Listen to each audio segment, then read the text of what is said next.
পেটের বাঁ পাশের এখানটায় থাকা দর চিহ্নটা বাসাভর্তি মানুষজনকে দেখানোর খুব শখ জেগেছে আপনার, মিস ইনসিয়া সারা? শাড়ি সামলাতে পারবেন না, পড়েছেন কেন? এমনিতেও তো শুদ্ধ তার শ্যামা পাখিতে আসক্ত, এখন তবে আরও এসব কাজের মানে কি? গলার আওয়াজ শুনে গলা শুকিয়ে আসলো আমার। এতক্ষণ মুখ চেপে ধরা হাতটাকে ছাড়াতে ব্যস্ত থাকলেও দুহাত কোমরে চলে গেল। যেখানটায় তিল আছে ঠিক সেখানটায় এক আঙ্গুল ঠেকিয়ে আছেন এই শক্ত হাতের অধিকারী। ভরা বিয়ে বাড়িতে সবে রেডি হয়ে বেরিয়েছিলাম রুম থেকে। আচমকে কেউ একজন কোমরে থাকা সরু চেইনের মতো বিছাটা পিছন থেকে টানতে টানতে আবারও রুমে নিয়ে আসে আমাকে। চেঁচাতে যাব ঠিক তখনই আরেক হাতে মুখ আটকে দেয় আমার। কে হতে পারে ভেবে এতক্ষণ হাঁসফাঁস করলেও এখন কণ্ঠস্বর শুনে বুঝতে বাকি রইল না ইনি আমার ভয়ের সেই একমাত্র কারণ। সেজু কাকুর অতিমাত্রার একগুঁয়ে আর জেদি স্বভাবের একমাত্র ছেলে ইরহাম আজাদ শুদ্ধ। চরম অবিশ্বাস নিয়ে হাত পেটের কাছে নিতেই সরে গেল আঙ্গুল। অন্ধকার ঘরে এখন ঠিক সেই মানুষটা কিনা তার সন্দেহ দানা বেঁধেছে মনে।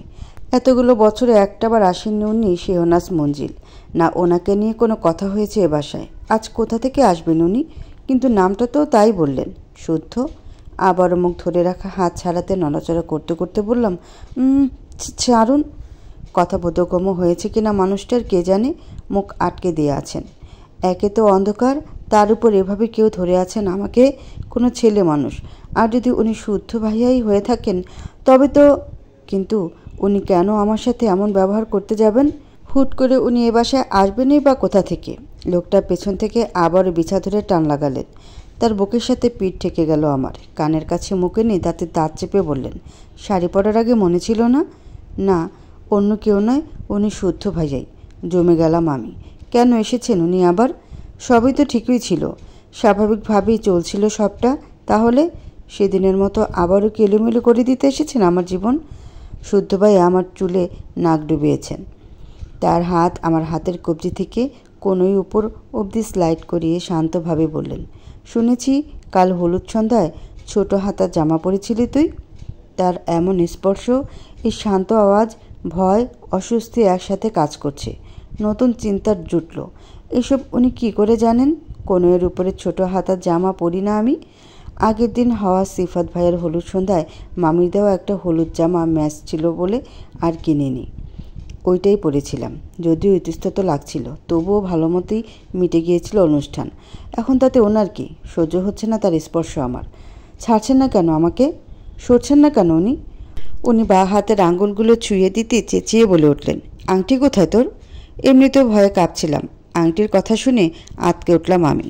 উনি আরও জোরে চেঁচিয়ে বললেন, আংটি আঙ্গুলে নেই কেন তোর? সে ইট ড্যামিট। মুখে রাখা ওনার হাত আরও শক্ত। আমার হাতের জোর কমে এসেছে এবার। মনে আছে তার আংটির কথা, 2 বছর আগে সেই ঘটনার কথা। টুপ করে গাল বেয়ে 2 ফোঁটা পানি পড়ল আমার। এ বাসার সবচেয়ে কম আসা মানুষটা, কাজিনদের মধ্যে সবচেয়ে রাগী লোকটা, যার চোখের দিকেও তাকাতে ভয়, যার বাঁকা হাসি দেখব না বলে ঘর বন্দি করে রাখতাম নিজেকে, যাকে জমের মতো ভয় পেতাম, এখনও পাই। সেই লোকটার সাথে অনাকাঙ্ক্ষিতভাবে জড়িয়ে গিয়েছিল সেদিন আমার জীবন। ওলটপালট হয়ে গিয়েছিল সবটা। ঝাড়া মেরে সরিয়ে দিলেন শুদ্ধ ভাই আমাকে। হয়তো চোখের জল তার হাত স্পর্শ করেছে। এক বিন্দু আলো নেই ঘরে। সুইচ কোন দিকে তাও বুঝতে পারছি না। দরজাও লক, নইলে বাইরের আলো আসতো। ফুপিয়ে কাঁদছি শুধু। আওয়াজ আসলো। এতদিন আসিনি, আজ থাকতে পারিনি।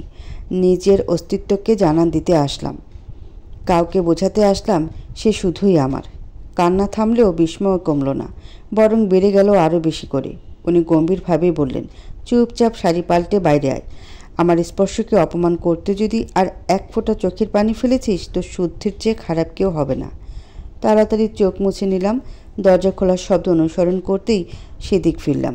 বাড়ির এক ফালি আলোতে বেরিয়ে যেতে দেখলাম সেই লম্বা মতন মানুষটার পেছনের অবয়বকে।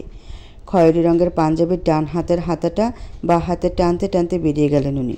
2 সেকেন্ড শুধু দৃষ্টিগোচর হলো তার সে অতিরিক্ত ফর্সা হাতটা। মাথা ধরে ধপ করে বেডে বসে পড়লাম। উনি সত্যি এসেছেন তার মানে? এরপর কি ঘটতে চলেছে আমার জীবনে? তবে কি আবারও নতুন কোনো ঝড় আসতে চলেছে, যাতে সবেমাত্র গুছিয়ে তোলা হাসি খুশি জীবনটা নষ্ট হয়ে যাবে আমার? কী রে ইনসু, অন্ধকারে যার ফোবিয়া তার ঘর অন্ধকার কেন? জেনাত আপু এসে রুমের লাইট জ্বালিয়ে দিল। এতক্ষণে সদ্য ভাইয়ের হঠাৎ উপস্থিতির ঘোর থেকে বেরোলাম আমি। তার কথা মতো এক ফোঁটা চোখের পানি পড়েনি আর আমার, কিন্তু ভয়ে দম মেরে বসে আছি। শুধু মনে হচ্ছে এরপর কি। জেনাত আপু আয়নার চুল সেট করতে করতে বলল, এই আবার কোন নাটক? ওভাবে কেন বসে আছিস তুই? ইনসু, কথা বলছিস না কেন তুই? তাপসী আপু সিফাত ভাইয়ের শেরওয়ানি কোথায় রেখেছে খুঁজে পাচ্ছে না। এখন বলছে কাল তোকে বেশি হলুদ লাগিয়েছিল বলে তুই সেই শোধ তুলতে শেরওয়ানিটা সরিয়েছিস যাতে ওর উপর দায় পড়ে, আর সবাই বকাবকি করে ওকে। আমারও তোর উপর অগাধ বিশ্বাস, এসব তোরই কাজ। কোথায় রেখেছিস ওটা? এবার ও পাশে দাঁড়িয়ে কাঁধে হাত রেখে ঝাঁকিয়ে বলল, এমন চুপ করে আছিস কেন? কি হয়েছে? কি হচ্ছেটা কি? এই সাইলেন্ট মোড আর কতক্ষণ? না, আর ভালো লাগছে না কিছু, চেঁচিয়ে বলে উঠলাম। কেমন বোন তুমি? চেহারা দেখে বোঝো না কান্না করেছি আমি? জিনাত আপু এতক্ষণে বড় বড় করে তাকালো আমার দিকে, তারপর সারা রুমে চোখ বুলালো ও। একটু চুপ থেকে শব্দ করে হেসে দিল। গায়ে যাকে আমি আমার সবটা বলি, যাকে সবচেয়ে কাছের ভাবি, সেই মানুষটার কাছে আমার এই দশা মজা মনে হচ্ছে। এর থেকে বড় সুখ আর কি? বুঝলাম। কোমর জড়িয়ে ধরলাম আপুর। কিছুক্ষণ আগে শুদ্ধ ভাইয়ের স্পর্শর কথা কাজগুলো মনে পড়তে শিউরে উঠছি বারবার। আপু মাথায় হাত বুলিয়ে দিয়ে বলল, এমনিতেও অন্ধকারে ভয় পাস, সুইচ হাতড়াতে গিয়ে হলুদের বাটিটায় হাত লাগিয়েছিস। সেটা শাড়িসহ সারা হাতে মাখামাখি। জীবনে শাড়ি পরিসনি, আজ প্রথমবার পরে ফুল টু রেডি হওয়ার পরও এইভাবে শ্বাসটা নষ্ট। এই নিয়ে বুচি কেঁদেছে, তাই তো? বিস্ফোরিত চোখে মাথা তুলে তাকালাম ওর দিকে। সারা হাতে হলুদ মানে? শাড়িতে হলুদ মানে?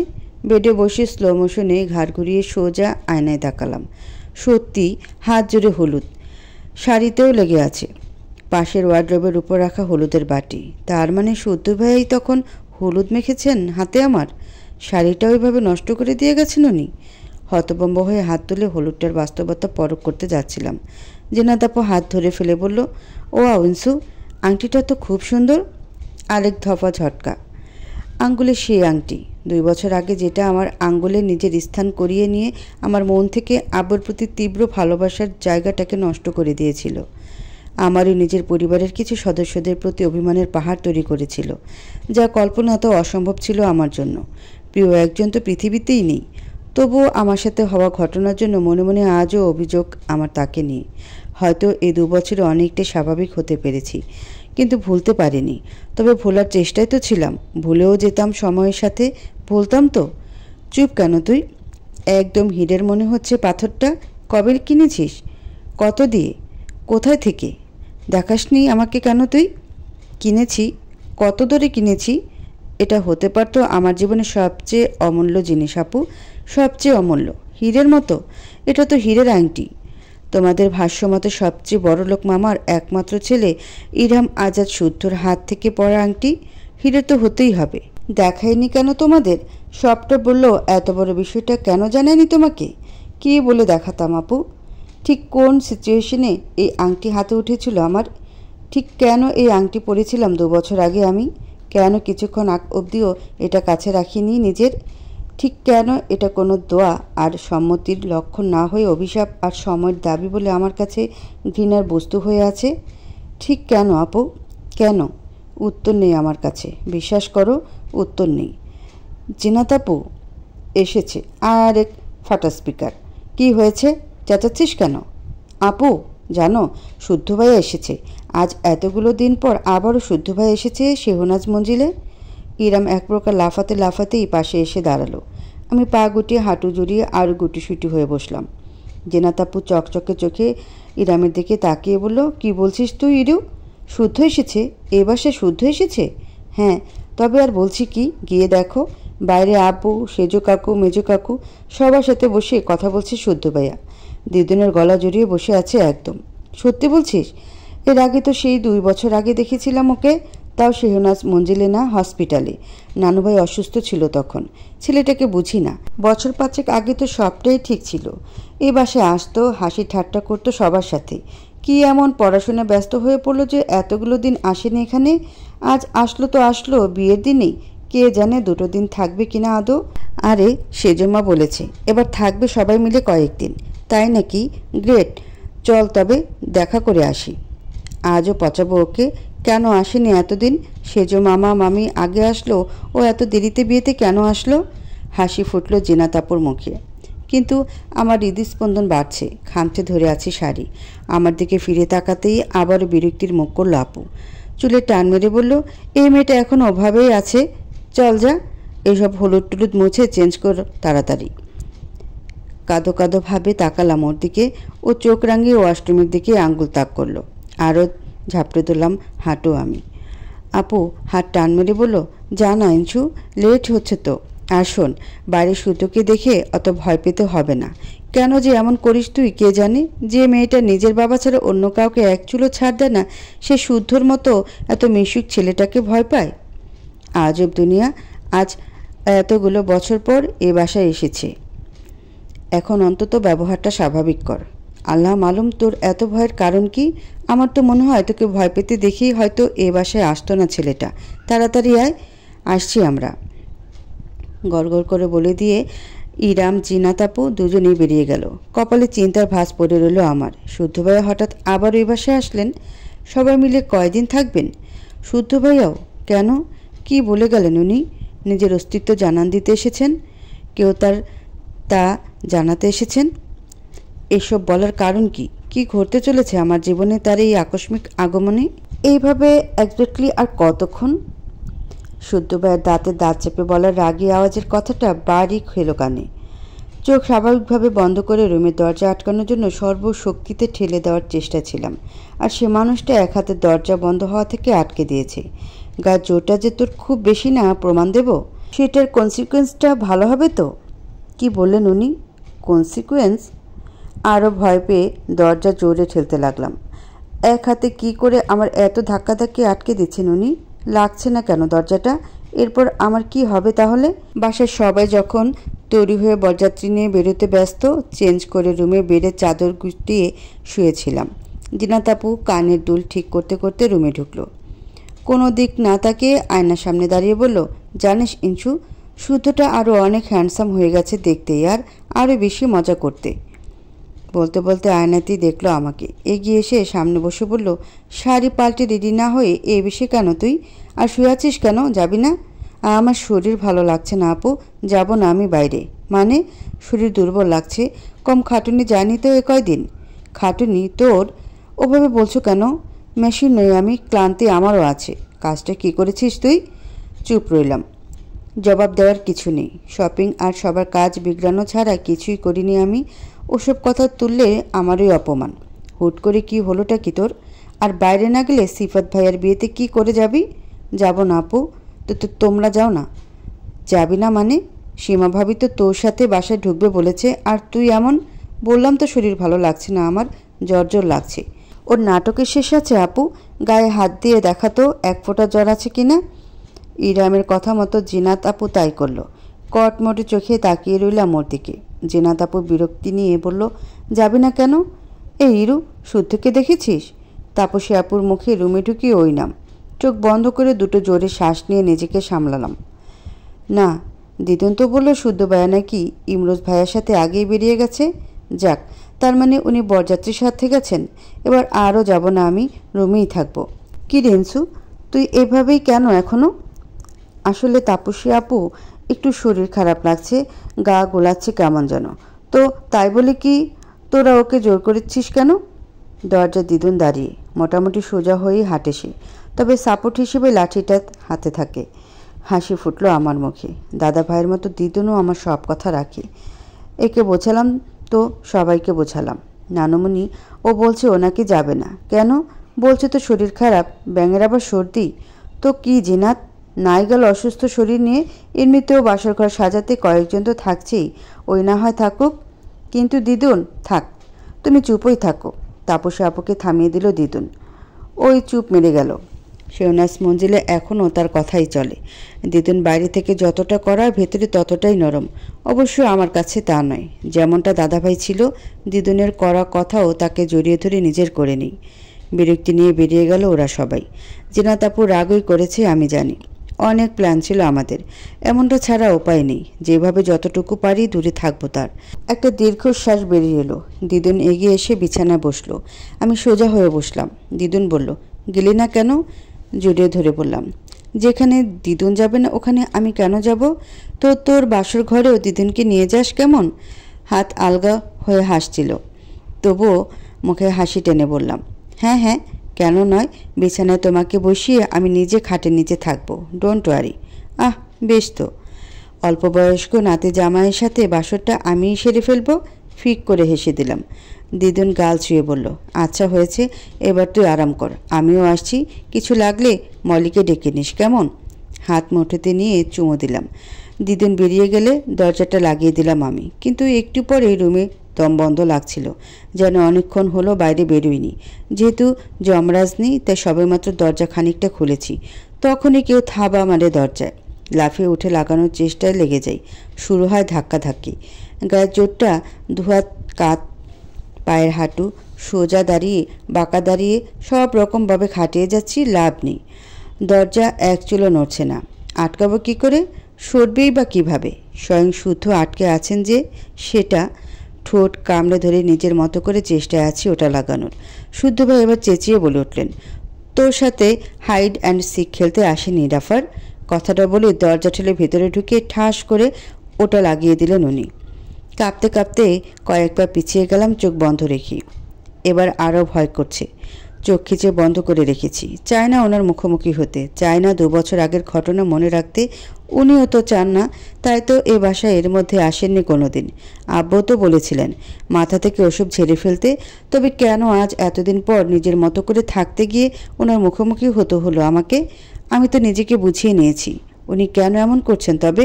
দরজা লক করে রাখার কি দরকার? বেরোতে গিয়ে আবার আটকে দেওয়ার কি দরকার? আংটিটা খুলে রাখার কি দরকার ছিল? I want my answer. আবারও সে আংটির কথা। চাই না ওটা আমার, তাই খুলেছি। কিন্তু কি বললে উনি কি রিয়েক্ট করবেন বুঝে উঠলাম না। হাত কসলাতে কসলাতে বললাম, এমনি। কিছুক্ষণ নীরবতা রেখে উনি শান্তভাবে বললেন, তোর এমনি কথাটার জন্য আমি কেন পড়ব বলতে পারিস? আমি কেন শাস্তি পাবো? আমার কি দোষ?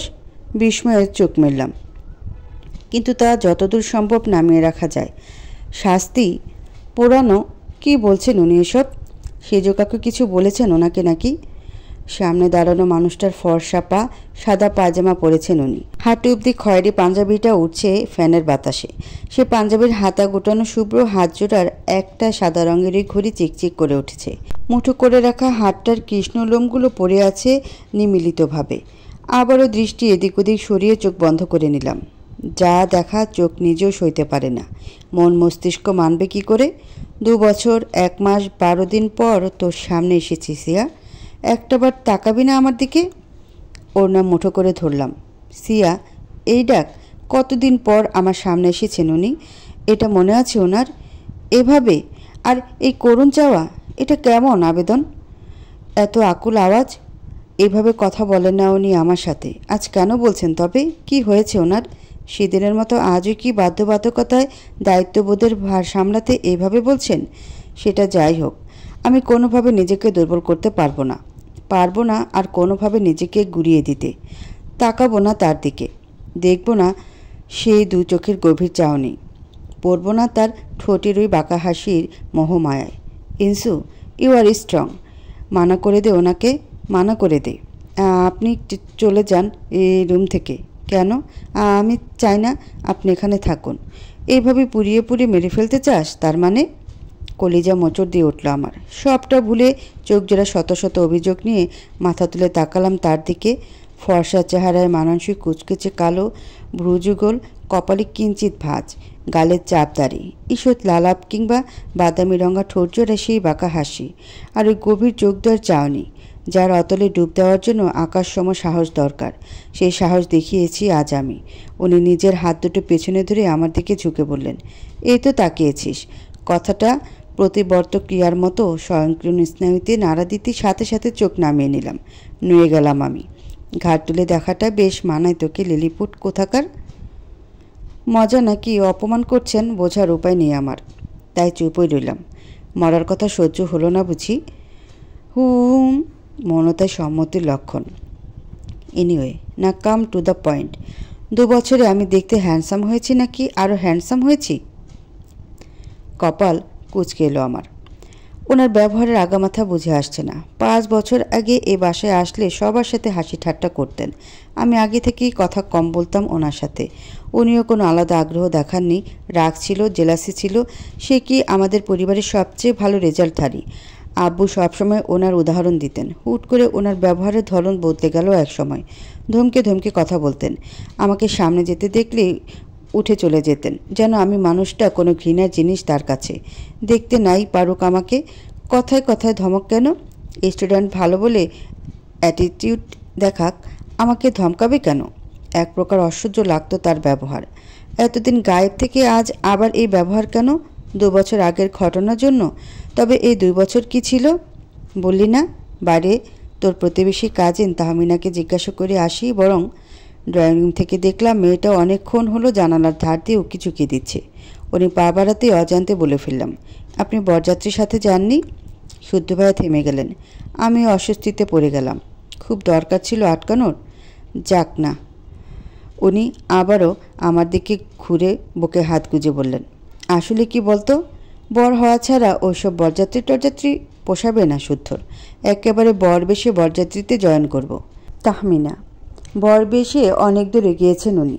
আমি শুধু হাতের এই আংটি দেখে থেমে গিয়েছিলাম। কেন গিয়েছিলাম এটার মূল্য তো কেউ দেয়নি। আমি কেন দ্বিতীয়বার ভাবব? বলছিলাম যে এভাবে জোর করে ঘরে ঢুকতে চাইনি, তখন শাড়িটাও নষ্ট করতে চাইনি। ওভাবে অন্ধকারে ভয় দেখিয়ে হলুদ লাগাতে চাইনি আমি। আমিও তো আপনার এসব কারণ চাওয়া না চাওয়া জানতে চাইনি। তবে কেন এমন করছেন? আংটি কোথায় তোর? কেঁপে উঠে চোখ খিচে বন্ধ করে নিলাম। আবারও ধমক দিয়েছেন উনি, কিন্তু আংটি তো খুলিনি আমি, ওটা তো হাতেই। এসব চিন্তা ভয়ে খোলা হয়ে ওঠেনি। তবে ধমকাচ্ছেন কেন এভাবে আমাকে? টের পেলাম দ্বিতীয়বারের মতো উনি আমার দিকে ঝুঁকলেন। পিছিয়ে যেতে এক আঙ্গুলে পেঁচিয়ে টেনে ধরলেন সামনের কয়েকটা চুল। কানের কাছে মুখ এনে ফিসফিসিয়ে বললেন, রাগ দেখালে শ্যামা পাখি বড্ড ভয় পেয়ে যায়। চোখ মুখ খিচে বন্ধ হয়ে থাকা কুচকানো কপাল। Just takes me out of the world. দরজায় নক পড়ল হঠাৎই। চমকে উঠলাম আমি। কি হতে পারে? সে কিভাবে নেবে আমাদের দুজনকে এক ঘরে দেখলে? এটা তো হওয়ার কথা নয়, উচিতও নয়। আসছি দিদুন। অকাজের 3 পায়া কোথাকার। এখন বুঝছি। তোমার থেকে ইরামকে ম্যানেজ করতে পারলে বেশি সুবিধা হতো। জেনাতাপু হলে তো আরও ভালো হতো। কপাল খারাপ হলে যা হয়। ধ্যাত। তীব্র বিরক্তি নিয়ে গলা উঁচিয়ে কথাটা বললেন উনি। চুল ছাড়া পেয়েছে আমার। আবারও বিস্ময়ে তাকালাম তার দিকে। সে একগাল হেসে আমার দিকে তাকিয়ে থেকেই হেলতে দুলতে গিয়ে দরজা খুলে দিল। বাইরে দাঁড়ানো দিদুন লাঠি ভর করে ভেতরে ঢুকিয়ে বলল, চিটার কোথাকার, তোর জন্য শাড়ি পরালাম, তোর জন্য ওর বরযাত্রীর সাথে যাওয়া আটকালাম, তোর জন্য ইরামকে তোর যাওয়ার সংবাদ দিলাম, তোর জন্য বাসায় থেকে যাওয়া বউগুলোকে রান্নাঘরে পাঠালাম, ছোকরাগুলোকে বাসর সাজানোর কাজে ঢুকিয়ে দিলাম, বাচ্চাগুলোকে ড্রয়িং রুমে পাহারা দিচ্ছি। আর তুই বলছিস আমি অকাজের 3 পায়া? দেখব এ বুড়িকে ছাড়া কত দূর এগোস তুই। ব্রুকুচকে তাকিয়ে থেকে শুধু সবটা শুনলাম। শুদ্ধ ভাইয়া দিদুনকে জড়িয়ে ধরে বলল, ওরে আমার ইয়াং বার্ড, তুমি অ্যাংরি বার্ড হয়ে গেলে। বয়সটা একদম ফুটে ওঠে মাই লেডি। সো রাগিও না। হয়েছে হয়েছে, আর মন জয়ের কালজয়ী ভাষণ ছাড়তে হবে না তোকে। এবার গিয়ে বাসর ঘরটা হাত লাগা যা। খুঁজছে তোকে সবাই। ধুর, পারবো না। কেন? তোর বেলায়ও সবাই এ কথাই বলবে দেখিনিস। পারবো না। নিজের বিয়ে ঠিক হওয়া সত্ত্বেও তার আগে অন্যের বাসরঘর সাজানোর কষ্ট তুমি কে আর জানো দিদুন। যাই হোক, তবুও যাচ্ছি। বিয়েবাড়ির ভোজ দিয়ে পেট পূর্তি তো আর হলো না। কিছুতে তো পার্টিসিপেট করি, নইলে আমার আশাটাকে তোমার লেটেস্ট ভার্সন কী চোখে দেখবে কে জানে। কথাগুলো এক শেষে বলে আরও চোখে তাকালেন উনি আমার দিকে। চোখ সরিয়ে অন্যদিকে তাকালাম। নিজের বিয়ে? ওনার বিয়ে ঠিক? কই, সেজু কাকু তো কিছু বলেননি। সেজু মাও তো কিছু বলল না। শেহনাজ মঞ্জিলে এ নিয়ে কথাও হয়নি। আব্বু জানেন? সেজু কাকি অবশ্যই বলবেন ওনার আদরের ছোট ভাইকে। এমনটা হতে পারে আমার রিয়েক্ট করার কথা ভেবে জানতে দেননি আব্বু আমাকে। কিন্তু আমি এবার কেন রিয়েক্ট করব? আমিও তো চাই সেদিনটা সবাই ভুলে যাক, আমিও ভুলে যাই। তবে আবার নতুন করে এসব কেন সামনে আসছে আমার? হাতের আংটিটার দিকে তাকাতে তীব্র রাগে মনটা কেমন যেন বিষিয়ে উঠল। চোরের মতো উকিঝুঁকি দিতে দিতে রুম থেকে বেরোলাম। ড্রয়িং রুমে বাচ্চা কাচ্চা কার্টুন দেখছে। কিছু আত্মীয় স্বজন বসে কথা বলছে। রান্নাঘরে দেখলাম আম্মুসহ বড় মা, মেজো মা, ফুপিরা সবাই যার যার কাজে ব্যস্ত। আমার জন্য বোনাস হলো একটু আগে রুমের পাশ দিয়ে একজন যাওয়ার সময় বলছিল শুদ্ধ ভাই নাকি দরজা লক করে বাসর ঘর সাজাচ্ছেন। তার মানে বেরোবেন না সহজে, অন্তত সীমা ভাবিকে নিয়ে আসার আগে তো নাই। এই সুযোগে বিয়েবাড়িটা চক্কর দিয়ে আসাই যায়, নইলে কোনোভাবে কেউ আবার আমাকে নিয়ে না পড়ে। ড্রয়িং রুমের দরজায় তাকাতেই ভ্রু কুঁচকে আসলো আমার। পাশের বাসার আন্টি তার মেয়ে তাহমিনা সহ হাজির। বউ দেখতে অনেকেই এসেছে এমন আসবে, কিন্তু তাহমিনাকে দেখে রাগ লাগলো আমার। এমনিতেও অনেক ফর্সাও সুন্দরীও, গাঢ় লাল রঙের অতিরিক্ত গর্জিয়াস একটা জামা পরে এসেছে, গয়নাগাটিও পরেছে, আরও সুন্দর লাগছে ওকে আজ। এত সাজ কাকে দেখাবে ও? আমাকে দেখে আন্টি এগিয়ে এসে বলল, কী রে ইনসু, তুই যাসনি কেন বরযাত্রীর সাথে? এমনি আন্টি, ইচ্ছে করেনি। ও, শুনলাম শুদ্ধ এসেছে এ বাসায়। ওই যে শুরু হয়েছে বিড়বিড়িয়ে বললাম। শুনতে পারেন, আপনাদের তো আবার হাতির কান। কিছু বললি? না তেমন কিছু না। হ্যাঁ এসেছেন উনি। কোথায় রে? বলবো না। তাই তার প্রশ্নটাকে এক বিন্দু পাত্তা না দিয়ে তাহমিনার দিকে ঘুরে বললাম, এমনিতেও তো সুন্দরী তুই, এত সেজেছিস কেন আজ? বারে বিয়েবাড়ি আসবো আর সাজবো না, যাতে নতুন বইয়ের বদলে সবার চোখ তোর উপরে থাকে, তাই তো? ও দাঁত কেলিয়ে বলল, থাকতেই পারে। ইতনি সুন্দর হোমে কেয়া করু। মুখে ঝামা ঘষে দিয়ে সুন্দরতা জানালা দিয়ে বের করে দেব তোর, সাদা বিলাই কোথাকার। মুখে বললাম, তো চল তবে বাগানে যাই। না কেন? আসলে কি বলতো ইনসু, মিনা বরাবরই মিশুক তো, সবার সাথে দেখা করবে, আমিও দেখা করব। তো চাচিরা সব কই? সেজো চাচি? সেজো মা তার ঘরেই। ও আচ্ছা ঠিক আছে, চল চল মিনা। তাহমিনা মাথায় ওড়না পেঁচিয়ে হাঁটা লাগালো। এমন বিহেভ কেন করছে ও? চাচ্ছেটা কি এই মা মেয়ে মিলে? তাহমিনা একটু শোন। আবার কি? ওই আসলে ওদিকে ছেলেরা সবাই বাসর সাজাচ্ছে, একটা সাহায্য লাগবে ওদের। আমি একটু ব্যস্ত, তুই কাজটা করে দিবি। ছেলেরা সবাই? না সবাই আসেনি, ও বাসা থেকে শুনেছি ইমরোজ ভাইয়া, রিফাত ভাইয়া আর তামিম ভাইয়া চলে এসেছে। আর ও পারবো না আমি, তুই চলে যা। শুদ্ধ ভাইয়াও মেবি ওখানে। কি বললি? আচ্ছা ঠিক আছে, এত করে বলছিস যখন করে দিই তোর দু একটা কাজ। বল না কি করতে হবে আমাকে। যে শুদ্ধ ভাইয়ের নাম নিয়েছি রাজি হয়ে গেছে, আজ আমিও দেখব এর মুখে ওর নাম, ওর মুখে এর নাম, এই কাহিনীর জল কত দূর গড়ায়। বড়সড় হাসি উপহার দিলাম ওকে। আন্টির দিকে তাকাতেই সে মাথা নেড়ে বোঝালো, হ্যাঁ হ্যাঁ কাজ দাও ওকে, ও করে দেবে। সোফার পাশে রাখা এক ঝুড়ি ফুল ওর হাতে ধরিয়ে দিয়ে বললাম, এই ফুলগুলো নিয়ে সিফাত ভাইয়ের রুমে চলে যা, লাগবে এগুলো ঘর সাজাতে। ওরা নিতে ভুলে গিয়েছিল। ও খুশি হয়ে ঝুড়িটা হাতে নিয়ে পা বাড়ালো। একটু দূর যেতেই ডাক লাগালাম আবারও। আঙ্গুলের আংটি সামনে ধরলাম ওর। এটা কি? আংটি? তা তো আমিও দেখছি। আমাকে এটা কেন দেখাচ্ছিস? এটা শুদ্ধ ভাইয়ের আংটি। ওর চোখ চকচক করে উঠল। পরপরই নিজেকে সামলে বলল, ছেলেরা এসব আংটি পরে না, আর শুদ্ধ ভাইয়ের তো চয়েস তার মতোই মাশাল্লাহ হবে। চোখ ছোট ছোট করে তাকিয়ে বললাম, বেশ অনেকটাই চিনে গেছিস মনে হচ্ছে। ও লাজুক লাজুক ভঙ্গিমায় দুলতে দুলতে বলল, তোকে বলাই যায়, ভাই হয় তোর, হেল্প করতে পারবি। জানালা দিয়ে দেখেছি আজ তাকে। অ্যান্ড গেস হোয়াট, লাইফে প্রথমবার ক্রাশ খাইছি। তুই তো জানিসই, স্কুল কলেজে কত ছেলে ঘুরতো আমার পেছনে, পাত্তা দেনি। আম্মুরও শুদ্ধ ভাইকে ভালো লেগেছে মনে হয়, বলল সেজেগুজে চল। এবার এখন তার আম্মুর সাথেও কথা বলবে। তুই ভাব। দাঁতে দাঁত চেপে আছি, ইচ্ছা করছে চুল টেনে ছিঁড়ে দেই ওর। জানালা দিয়ে তার মানে গিলেই নিয়েছে লোকটাকে। আর কি বলল, প্রথমবার ক্রাশ? উঠতে বসতে ওরে ভাল লাগছে। এরে ভাল লাগছে কে বলতো তবে? কলেজে একসাথে তিনটে ছেলের কাছ থেকে ডেইলি চকলেট টেডি বিয়ার নিত কে তবে? আর তো আর ও রামু, সে মহিলাও এভাবে। সবচেয়ে বড় কথা, আমাকে হেল্প করতে বলছে ও আমাকে। ইস কি দেখতে ইয়ার এই ইনসু। ওই যে তামিল নায়ক আছে না একটা, আখিল আক্কিনেনি, জানিস তো?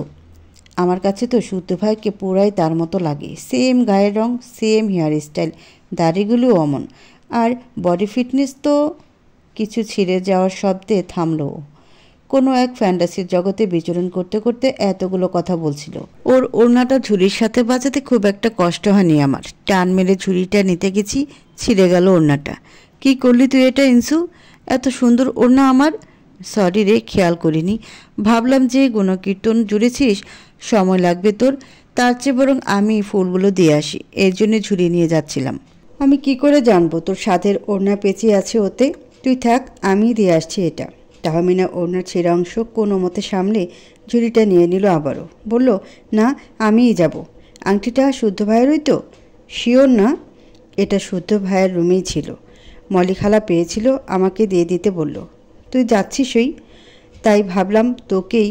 আচ্ছা থাক, আমি না হয়। না না, আমাকে দে, আমিই দিয়ে দেব। আরে শিওর? ইয়া। ওর হাতে আংটিটা দিয়ে দিলাম। আপনি ওর কথাই বলেছিলেন তাই না শুদ্ধ ভাইয়া? বিয়েও ঠিক নাকি আপনার?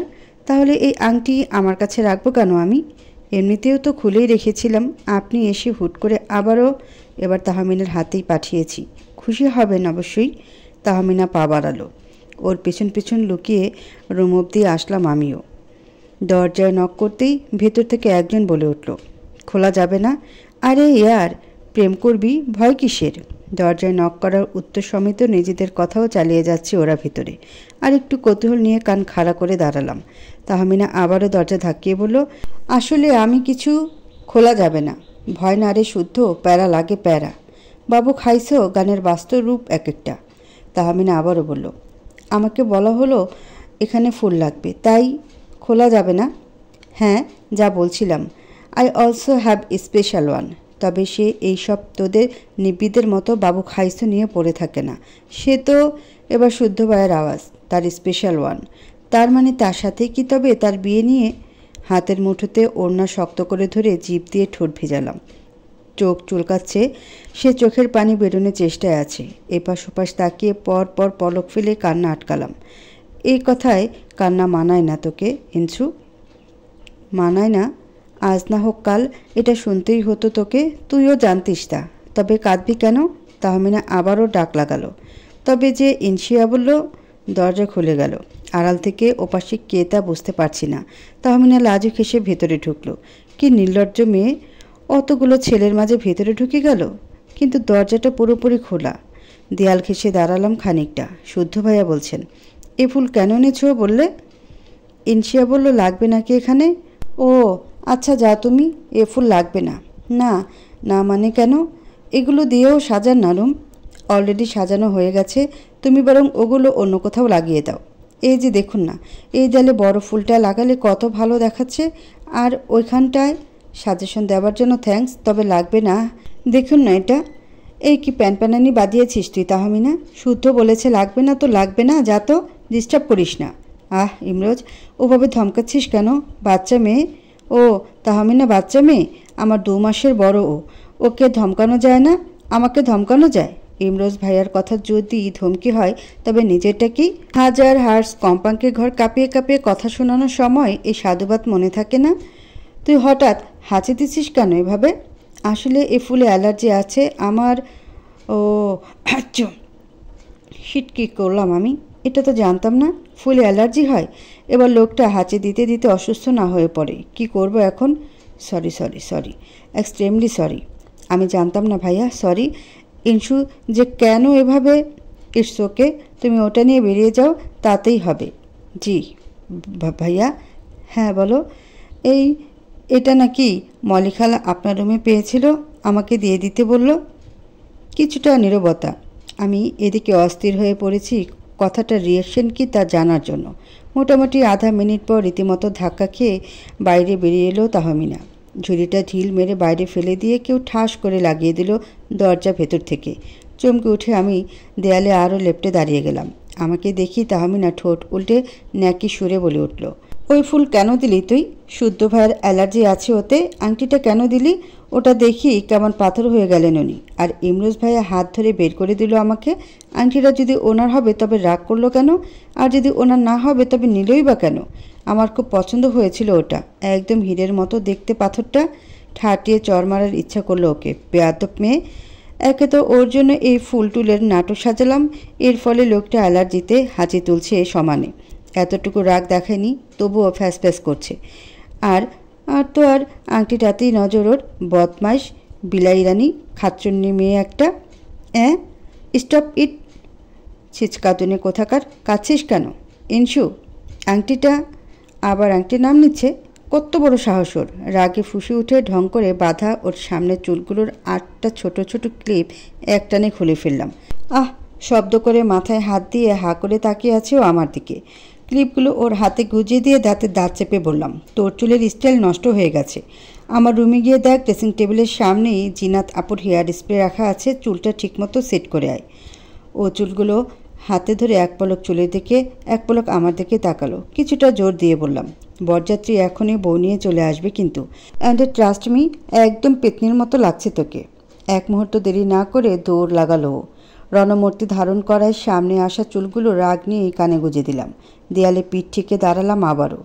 রাগ মেটেনি পোড়াটা। তাহমিনাকে ড্রেনের পানিতে চুবাতে পারলে শান্তি লাগতো। এটাও ভাবছি, কাজটা কি ঠিক হলো?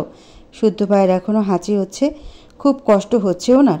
আংটিটার কি হলো তবে? যা হয় হোক, আমার কি? দূরেই তো রাখতে চাই, দূরেই তো থাকতে চাই। দরজা খোলার শব্দে বাস্তবে ফিরলাম। সবে দৌড় লাগাতে যাব, ওড়নায় টান পড়ল আমার। গলার টুক খামচে ধরে দাঁড়ালাম। শ্বাস দ্রুত চলে ভেতরে ধুকধুক শব্দ কানে আসছে। ফাঁকা করিডোরের দেয়ালে যেন সেই শব্দ প্রতিধ্বনি হয়ে হাজার গুণ বেড়ে কানে বাজছে আমার। পিছন ফিরে তাকানোর সাহস পাচ্ছি না, একদমই না। বউ! টুপ করে বন্ধ চোখ থেকে দুফোঁটা নোনা জল বেরিয়ে এলো। মাথার উপরে দেয়ালে আটকে রাখা হাত দুটো আরেকবার ঝাড়া মারলাম।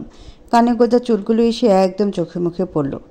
শুদ্ধ ভাই আমার কানের কাছে থাকা মুখ উঠিয়ে আলতোভাবে ফু দিয়ে চুলগুলোকে সরিয়ে দিলেন চোখের সামনে থেকে।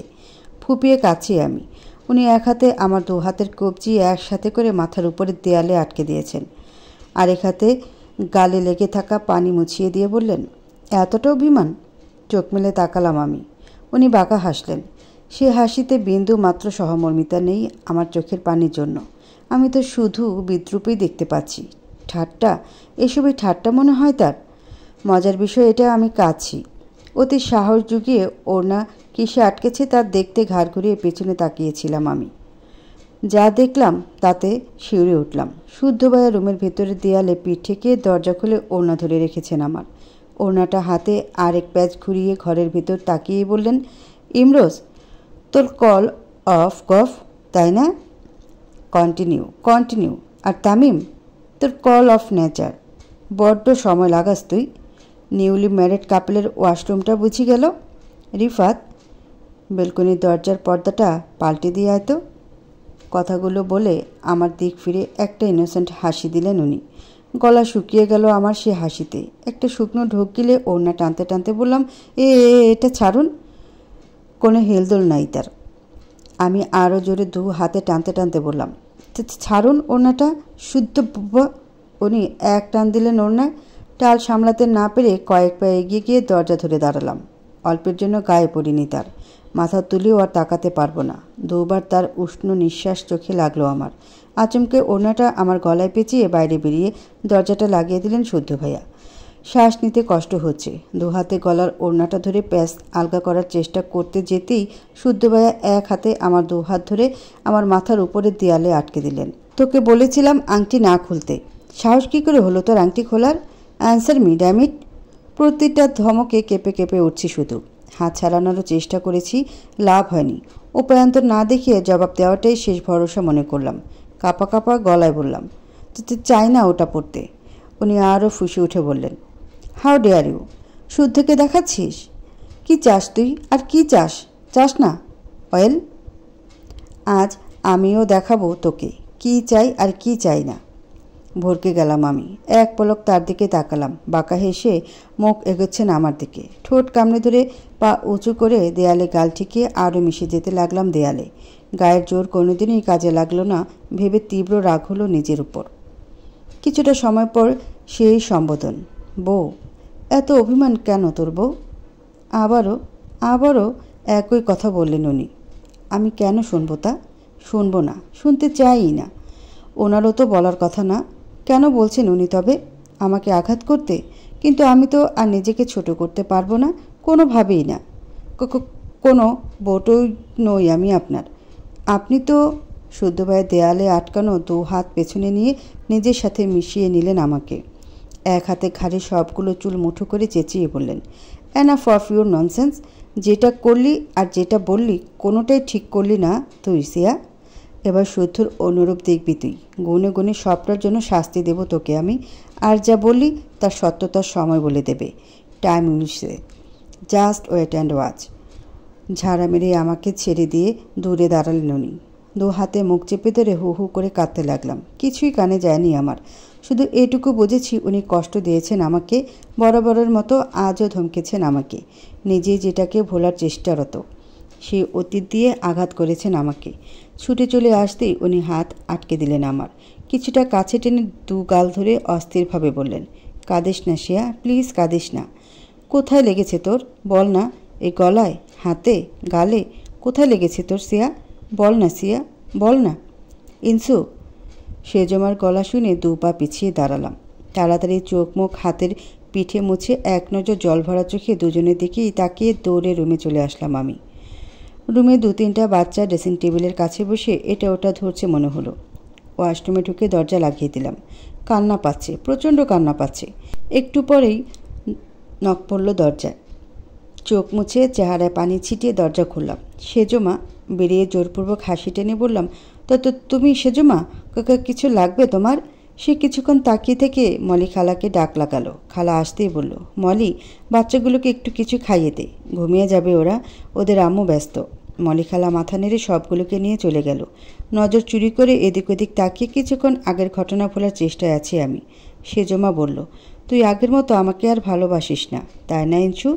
এসব কি বলছো তুমি? ঠিকই তো বলছি। সেজমা খুব বাজে, তাই না রে মা? এজন্য ভালোবাসাটা কমে গেছে, তাই না? তা কেন সেজমা? যাদের ভালোবাসা যায় তাদের প্রতি ভালোবাসা কখনোই কম পড়ে না। বলছিস? সত্যিই তাই। আয় এদিকে আয়, আমার কোলে মাথা রাখ, আমি বিলি কেটে দিচ্ছি। একটু হেসে তাই করলাম। সেজমার হুইল চেয়ারটা জানালার দিকে এগিয়ে মেঝেতে বসে মাথা রাখলাম তার কোলে। সে মাথায় হাত বোলাতে বোলাতে বলল, জানিস তো, আগে যখন তুই ছোট ছিলি, দুষ্টু ছিলিস তো, তোর আম্মু খুব মার লাগাতো তোকে। আর আমি থাকলে তোকে নিয়ে লুকিয়ে লুকিয়ে থাকতাম বলে তোর আম্মু আমার আশাকে পছন্দ করতো না। তোর দাদু ভাই, দিদুন, জিনাত, আপুর মতো আমিও নাকি আদরে আদরে বিগড়িয়ে ফেলেছি তোকে। মনে আছে তোর ইঞ্চু? তাপসীর বিয়ের আগের দিন তোরা ছাদের রং খেলেছিলি বলে তোর আম্মু তোকে মারতে গিয়েছিল। আমি কিন্তু সেদিন তোকে নিয়ে রুমের দরজা লক করেছিলাম, বলেছিলাম এখন উঠতে পারবো না। তোর আম্মু তো বুঝেই গিয়েছিল আমি তোকে নিয়েই আছি। কি রাগ তার, বাপরে! তোর অ্যাব্রোড পড়ার ইচ্ছেটা এখনও আছে ইঞ্চু? এতক্ষণে মাথা তুলে তাকালাম আমি। বললাম, হঠাৎ এ কথা সেজমা? এমনি জানতে ইচ্ছে করলো। যেটা ইচ্ছে সেটা হয়তো অন্য কিছুর প্রক্সিতে ভোলা যায় সেজমা, কিন্তু যেটা স্বপ্ন সেটাকে ভোলা যায় না। আমার এই স্বপ্নটাকে ভুলিনি আমি সেজমা, ভুলিনি। তুমি দেখো আমি পারবো ইনশাল্লাহ। তা তো তুমি পারবেই ইনসিয়া সারা, শেরনি অফ শেহনাজ মঞ্জিল বলে কথা। মৃদু হেসে আবারও কোলে মাথা রাখলাম তার। কিছুটা চুপ থেকে সেজমা বলল, জানিস ইঞ্চু, আমার এইরকম প্যারালাইজড হওয়ার জন্য শুদ্ধ বরাবরই নিজেকে দায়ী করে। পেটে থাকতে ওর পজিশনটা বেশ অনেকটাই ক্রিটিক্যাল ছিল, তাই সিজারিয়ান অপারেশন করাতে হয়েছিল আমার বেশ তাড়াহুড়োর মধ্যেই। কিন্তু অপারেশন হয়ে যাওয়ার পরও পা দুটো নাড়াতে পারছিলাম না আমি। সবাই বলে এটা ডাক্তারদেরই অবহেলার জন্য ছিল, আমি বলি দুর্ভাগ্যবশত। আর শুদ্ধ বলে শুধুমাত্র ওর কারণেই নাকি আজও হুইল চেয়ার আমার সঙ্গী। এতটুকু দূরে থাকতে পারে না আমাকে ছেড়ে। একটা রাতও কোনোদিন বাসা ছেড়ে অন্য কোথাও থাকেনি, আমিও না। বাসায় আসলেই, আম্মু কোথায় তুমি, খেয়েছো তুমি, আব্বু ওষুধ দাওনি আম্মুকে এখনও? বলতে বলতেই হেসে দিল সেজমা, কাছেও সাথে। আমি শুধু চুপচাপ শুনছি। ছেলেটা খুব মিশুক, জানিস তো। আমার ছেলে বলে বলছি না, ও আপন পর, চেনা অচেনা, ধনী গরিব সবাইকে এতটা ভালোবাসে যে আমার হিংসে হয়। আমাকে এতটা ভালোবাসে তো পরপরই মনে হয় আমার ছেলেও পাগলের মতো ভালোবাসে আমাকে। একটাই বাজে স্বভাব, রেগে গেলে হুঁশ থাকে না ওর, উলট পালট করে দেয় সবটা। ও আরেকটা আছে, কোনো কথা লুকোলে যদি তা কোনোভাবে পরে জানতে পারে তখন ওর রাগ হয় গগনচুম্বী। বদলাতে পারেনি দুটোর কোনোটাই এই 25 বছরেও। সেজমা, এসব আমাকে যদি রেগে গিয়ে রাগ দেখাতে আসে একদম ভয় পাবি না, চোখে চোখ রেখে কথা বলবি, দেখবি এতটুকু রাগ দেখাতে পারবে না ও। ও আসলে যারা ভয় পায় তাদেরই আরও বেশি বেশি ভয় দেখায়। তুই ভয় পাবি তো তোকে ভয় দেখিয়েই জড়সড়ো করে দেবে একদম। সেজমা, তুমি এসব, এই মেয়ে, চল চল বউ নিয়ে এসে গেছে তো, পরে আরাম করবি, চল বাইরে। জিনাতকে ছাড়েনি সীমা। আমি আসলাম ডাকতে, তাই নবাবজাদিকে, চল। দরজায় দাঁড়ানো তাপসী আপুর দিকে তাকিয়ে আবারও সেজমার দিকে তাকালাম। সে ইশারা বোঝালো ওর সাথেই যেতে।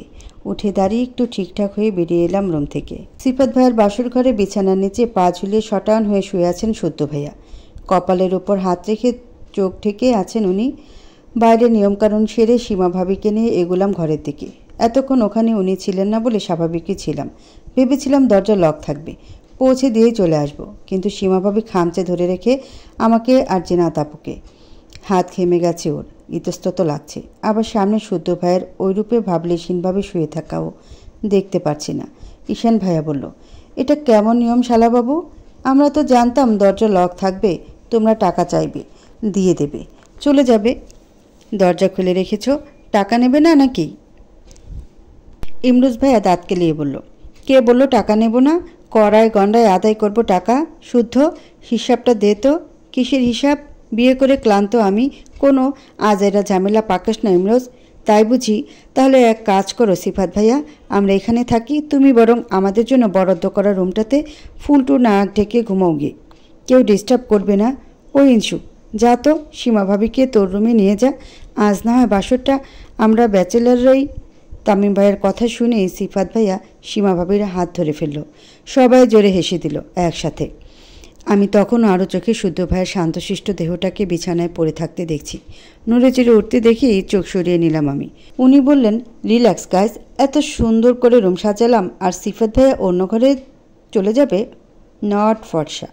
সিফাত ভাইয়া, এখানেই থাকবে তুমি? ওরে আমার পিওর ভাই, তুই শুধু বুঝলি আমাকে, আয় বুকে আয়। মানে জড়িয়ে পরে ধরো, আগে হাতটা পকেটে ঢুকাও, টাকা ফেলো, দেন বউ নিয়ে বাসর করো। ও বুঝেছি, তোদের সরকারি অফিসের জব এমপ্লয়ের মতো চা নাস্তা চাই, তাই তো? আচ্ছা, এই নে 5,000 টাকা। আমি আমার ছোট ভাই, তোরা আরও কমও চাইতি, তবুও নেই। এত তাড়াতাড়ি বুঝে গেছিস, সেজন্য বেশিই দিলাম কিছুটা।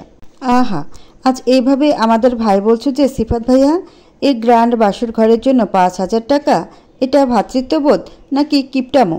দেখ তামিম, তোর সাথে কথা বলছি না আমি তো শুদ্ধকে। শুদ্ধ এবার কিছু বলুক তবে। হ্যাঁ হ্যাঁ বল না, আরে কিছু লাগবে?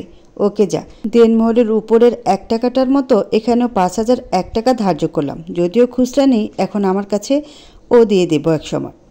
Enough of your sweet fashion. একদম থুতু দিয়ে গুনে গুনে 50,000 টাকা ফেলো, চলে যাচ্ছি। বিস্ময় নিয়ে তাকালাম শুদ্ধ ভাইয়ার দিকে। কথাটা বলে পায়ের উপর পা তুলে একটা মাসুম হাসি দিয়ে পা নাড়াতে লাগলেন উনি। আশেপাশে সিফাত ভাইয়া বাদে বাকি সবার চেহারা স্বাভাবিক। সিফাত ভাইয়া জোর করে হাসার চেষ্টা করে বলল, হোয়াট এ জোক শুদ্ধ, বাসর ঘরে এমন জোকস না শুনলে জমে না। তুই ভাই? এক বিন্দু মজা করেনি শুদ্ধ। সিফাত ভাইয়া, দাও টাকা দাও, কেটে পড়ি। তুই চুপ থাক, শালা ঘরের শত্রু বিভীষণ, তোর মতো ভাই থাকার চেয়ে না থাকা ভালো। হুম, দেখো সিফাত, টাকা এখন হোক আর 2-4 ঘন্টা বার্গেনিংয়ের পরে হোক, দিতে তো হবেই। সো এটাই ভালো হবে তুমি এখনই দিয়ে দাও টাকাটা। কি বলছেন কিষান ভাইয়া? তাপসী আপুকে নিয়ে ঘরে ঢোকার সময় যে 7,000-এ নামিয়েছিলেন তা কি আর জানি না আমি? আজ আমি বউ নিয়ে ঘরে ঢুকবো আর আমাকে কিনা 50,000 টাকা দিতে বলছেন? এত কথা কেন হচ্ছে ভাই? কষ্ট করে ঘর সাজিয়েছি, টাকা দাও, কেস ক্লোজড। হ্যাঁ ঠিকই তো, ইউনুস ঠিক বলেছে একদম, দাও টাকা। তুই চুপ করে থাকবি শুদ্ধ, কিছু বলবি না? বলবো তো। লিসেন, ফুল টুল কিনতে লেগেছে 10,000, আমরা কষ্ট করেছি 10,000-এর, সময়ের দাম 20,000, আর তোমাকে বাইরে দান না করে ভিতরে ঢুকে এত সুন্দর ভিউটা দেখতে দিলাম তাই 10,000। আসলে কি বলো তো ঈশান ভাইয়া, এই 10,000-এর জন্যই রুম খোলা রেখেছিলাম। লাগবে না আমার বাসর ঘর, চলো সীমা। এবার তাপসী আপু টেনে ধরলো সীমা ভাবিকে, বলল, তুই টাকা দিবি না? তুই যা, সীমা এখানেই থাকবে। কারেক্ট, সীমাকে আজ তুই পাচ্ছিস না সিফাত। এসব কি জেনা তাপু, ওরা দুজনেই টায়ার্ড, এভাবে আর কতক্ষণ? সবাই আমার দিকে তাকালো। শুদ্ধ ভাইয়ের দৃষ্টিও আমাতেই স্থির। তাপসী আপি বলল, তুই এটা বলছিস? ঠিকই বলছি, কোথাও শুনেছ বাসর ঘরে 50,000 টাকা দিয়ে ঢোকে কেউ? আবদার করলে আর হয়ে গেল। আরও চোখে দেখলাম শুদ্ধ ভাইয়া চোয়াল শক্ত করে বসে আছেন, রাগ স্পষ্ট তার চেহারায়। চোখ সরিয়ে আবারও বললাম, কিছু কম করে রুম ছেড়ে দাও ওদের, রেস্ট করুক ওরা। ইনসু, হুঁশে আছিস তুই? এ মেয়ের মাথা পোড়াই গেছে, চুপ আমার সোনা বুনুটা। এই তো বুঝেছিস, বোঝা না ওদেরও। এই বাচ্চা মেয়ে কী বোঝাবে আমাদের? রিফাত, সিফাত ভাইয়ার পকেট সার্চ কর আর ভাইয়ার আলমারির চাবি খোঁজ। ইনসুরে বাঁচা। গাইজ, জবরদস্তি কেন করছো তোমরা? বললাম তো অ্যামাউন্ট কমাতে। একটু কম করো, দিয়ে দেব। সীমার সামনে আজ অন্তত এমন করিস না। সোজা আঙ্গুলে ঘি তুলতে দিলে না শালাবাবু, আঙ্গুল তো বাঁকাবেই এখন ওরা। ইনসু, তুই যা, একটু দিদুনকে বুঝিয়ে নিয়ে আয় এখানে। যাবনও যা না। এটাই একমাত্র উপায়। সীমাভাবেই হাত ছেড়েছে আমার, কিন্তু তাপসী আপু হাত ধরে রেখেছে। একটু অস্থিরতা দেখিয়ে বললাম, তাই কাঁদছে তাপসী আপু? আমার হাত ছেড়ে দিয়ে ও কান খাড়া করে বাইরে তাকালো। এক দৌড়ে বেরোতে যাব, শুদ্ধ ভাইয়া ঝড়ের বেগে দরজার সামনে দাঁড়িয়ে ওটা লাগিয়ে দিলেন। একটু বেশি উঠছিস। একটু শুকনো ঢোক গিললাম শুধু। সেজমার কথা মতো ওর সামনে ভয় পাওয়া একদমই চলবে না, তাই কোনো মতে বললাম, একটু কম করে টাকা নিলেই পারেন। আপনার ওই তো ভাইয়া। উনি ভ্রুকুচকে তাকালেন, বুকে হাত গুজে বললেন, ওকে ফাইন, এত দয়া হচ্ছে তোর? ভাইয়া 30,000 টাকাই দিক, বাকি 20,000 ঠিক সময় ঠিকঠাক মতো উসুল করে নেব। কিন্তু শুদ্ধ। উনি ইশারায় থামতে বললেন তামিম ভাইয়াকে। আমি অসহায়ভাবে তাকালাম সিফাত ভাইয়ার দিকে। ও একটা বাপ্পারা স্লুক দিয়ে টাকাটা বের করে দিল ইমরোজ ভাইয়ের হাতে। টাকা হস্তান্তরের পরপরই কেঁদে দিয়ে বলল, আমিও দেখব তোরা তোদের বাসুর ঘরে কীভাবে ঢুকিস। যদি এর ডাবল এক একটার থেকে না খসিয়েছি তবে আমিও সিফাত না। শুদ্ধ ভাইয়া এগিয়ে গিয়ে ইমরোজ ভাইয়ের কাছ থেকে টাকার বান্ডিলটা হাতে নিলেন। ওটা দিয়ে মুখে বাতাস করতে করতে বললেন, ডোন্ট ওয়ারি, আমার বিয়ে দিন ক্রেডিট কার্ডটাই হাতে ধরিয়ে দেব তোমাদের। সে রাতে এক মুহূর্ত ওয়েট করাবো না। কথা শেষ না করেই উনি বেরিয়ে যাচ্ছিলেন। আমার সামনে দাঁড়িয়ে বাঁকা হেসে বললেন, আমার বউকে। উনি বেরিয়ে গেলেন। পেছন পেছন জিনাত আর তাপসী আপু বাদে বাকি সবাই কিছুক্ষণ তবদা মেরে দাঁড়িয়ে রইলাম। এভাবে বলার কি ছিল? ছিল, অবশ্যই কিছু ছিল। কতটা বউ পাগল হবেন উনি, সেটাই বোঝালেন সবাইকে, আমাকেও। কিন্তু তাতে আমার কি? কিছুই না, কিছু যায় আসে না আমার। আজানের কিছুটা পরপরই ঘুম ভাঙল, তবে অস্বাভাবিকভাবে।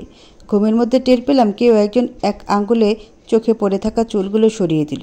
চোখ মেলে কাউকে পেলাম না সামনে। মতিভ্রম মনে করে নড়াচড়া করে শুয়ে পড়লাম আবারও। কিন্তু কিছুটা সময় পরে কপালে ঠোঁটের ছোঁয়া অনুভব করে দরফুরি উঠে বসলাম। পাশে তাকিয়ে দেখলাম প্রতিদিনের মতো ইরাম ওপর হয়ে বেঘরে ঘুমোচ্ছে। জিনাত আপু রুমে নেই, হয়তো বেরিয়ে গেছে। দরজা খোলা রুমের। তবে কি কেউ এসেছিল? যা ঘটল আমার সাথে তা বাস্তব ছিল? কে ছিল? কেন ছিল? আমার ভাবনার মধ্যে একটা বাচ্চা মেয়ে দৌড়ে এসে গালে চুমু দিয়ে বেরিয়ে গেল। 6-7 বছরের মেয়েটা ফুপির দেবরের মেয়ে। গাল ধরে একটু থেমে থেকে হেসে উঠলাম। তার মানে এই ছিল? এত সকালে উঠে গেছে। ফ্রেশ হয়ে নামাজটা সেরে বেলকুনিতে গিয়ে দাঁড়ালাম। ভোরের এই অন্ধকারটা বেশ লাগে দেখতে, যেখানে একটু আলো রুকিয়ে আরও বেশি সুন্দর দেখায়। ধীরে ধীরে আলো ফুটছে চারপাশে। একদম সোনালি রোদ্দুরে ছেয়ে যেতে লাগলো চারপাশটা। প্রথম প্রহরের সে রৌদ্রে গেটের দিকে চোখ নিতেই আটকে গেলাম। পিছন ফিরে দাঁড়িয়ে একজন, গায়ে কালো ছোট হাতা গেঞ্জি, ট্রাউজার। হয়তো জগিংয়ে গিয়েছিল মানুষটা। ফর্সা কাঁধে হাতের পেশিতে লেগে থাকা ঘামের কণাগুলো রোদের আলোতে চিকচিক করে উঠছে। একটু পাশ ফিরতেই গালের চাপ দাড়িটুকু দেখে বুঝলাম ওটা শুদ্ধ ভাইয়া। চোখ সরিয়ে নিতে যাচ্ছিলাম, কিন্তু তার পাশে আরেকজনের উপস্থিতি দেখে পায়ের নিচের মাটি গরম হয়ে গেল আমার। তাহমিনা কথা বলছি ওনার সাথে। কথা বলছে কম, চোখ দিয়ে গিলে খাচ্ছে বেশি। হাত মুঠো করে পা ছুড়লাম রাগে। পায়ের নিচে বরাবর থাকা বেলকনির গাছগুলিতে পানি দেওয়ার পাত্রটা ঠুস করে পড়ে গেল। ওতে পানিও ছিল। বারান্দাটা পানিতে ভরে গেছে পুরো। ইরাম হাই তুলে রুম থেকেই বলে উঠল, বাজিয়েছ এলাম? তাই তো বলি, এখনও ঘুম ভাঙল না কেন? আজ ভাঙচুরের শব্দে ঘুম ভাঙানোর প্ল্যান করেছিলে? সকালটা মাটিয়ে আমার। ফুসতে ফুসতে রুমের বাইরে বেরোলাম। বারান্দার পানিটা না মুছলে আবার নানা কথা শুনতে হবে। দরজার কাছে রাখা উইপার হাতে নিয়েছি সবেমাত্র। শুদ্ধ ভাইয়া তোয়ালে দিয়ে মুখ মুছতে মুছতে ভেতরে ঢুকতে যাচ্ছিলেন। আমাকে দেখে বাইরেই থেমে গেলেন উনি। আপাত মস্তক দেখে একটু চুপ থেকে পেট ধরে শব্দ করে হেসে দিলেন উনি। ব্রুকুচকে তাকিয়ে আছি শুধু। এত হাসির কি হলো? উনি হাসি থামিয়ে বললেন, যা লাগছে না তোকে, একদম পাতা করুনি মেয়ে। কান দিয়ে ধোয়া বেরোতে লাগলো আমার। খিচে উঠে বললাম, none of your business, stay in your limits. ও মা, ইংরেজি ঝেড়ে প্রমাণ দিচ্ছে সে পাতা কুড়ুনি নয়। দেখুন আপনি, ওয়েট দেখি। এক পা এগোলেন উনি। আমিও পিছালাম। চোখ পাকিয়ে বললেন, ডোন্ট মুভ, জড়িয়ে ধরবো কিন্তু। এমনিতেও তো শাস্তি আমার জন্য পেন্ডিং হয়ে আছে। বিস্ফোরিত চোখে তাকালাম আমি। উনি কপালের এলোমেলো চুলগুলো কানে গুজিয়ে দিয়ে বললেন, মাত্রাতিরিক্ত অবাধ্য, একদম ওনারের মতোই। ডোন্ট কেয়ার ভাব নিয়ে উনি কথাটা বলে ভেতরে চলে গেলেন। ঠাই মেরে বাইরেই দাঁড়িয়ে রইলাম আমি। ওনারের মতো অবাধ্য মানে? আমার চুলের ওনার তো আমি অবাধ্য না।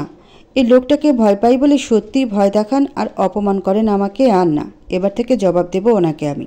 ভেতরে ঢুকতে যাব তখনই তাহমিনার গলা, ইনসু। বাসার দিকে এগোচ্ছে ও। এক মুহূর্ত দেরি না করে ভেতরে ঢুকে ঠাস করে দরজা লাগিয়ে দিলাম ওর মুখের ওপর। দরকার পড়লে আজ এই দরজায় দারোয়ান হব আমি, তাও ভেতরে ঢুকতে দিচ্ছি না তোকে।